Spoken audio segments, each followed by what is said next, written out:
Gatis Knāviņš, Sijā Velis A vadītājs. Šis viņa vadītais uzņēmums ir diennakts apbedīšanas birojs Jelgavā.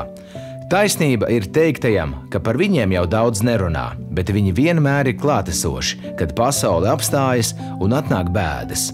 Gata vadītā komanda prot mierināt bez vārdiem. Viņi ir neatsverams palīgs, kad cilvēks jāpavada pēdējā gaitā. Kad Gatis Knāviņš pārņēma savās rokās uzņēmuma vadību, viņš jau no pašiem pamatiem bija iepazinis visus tos darbus, kas jāveic šeit strādājot. Viņu kā vadītāju raksturo profesionalitāte, radošums, spēja loģiski visu precīzi saplānot un meklēt jaunas darba organizācijas formas. Gatis labi apzinās, ka katrs cilvēks ir īpašs, tāpēc godprātīgi un cienīgi ik viens aizgājējs jāpavada pēdējā gaitā. Dziļa cieņa, tolerance ir viņa darba stūrakmens.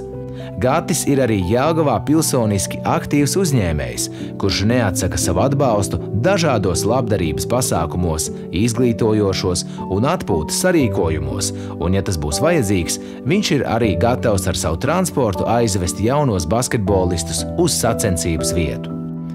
Gatis Knāviņš vienmēr ir pretīm nākošs. Viņš spēj sniegt palīdzību un savu atbalstu, ja tas ir nepieciešams. Esmu dzimis audzis Jelgavnieks. Šo gadu laikā es esmu redzējis, kā pilsēta ir attīstījusies, kļuvusi skaistāka, sakoptāka, zaļāka. Un tādēļ es uzskatu, ka ik viens var pielikt savu roku un savus labos darbus, lai Jelgava kļūtu vēl jaukāka.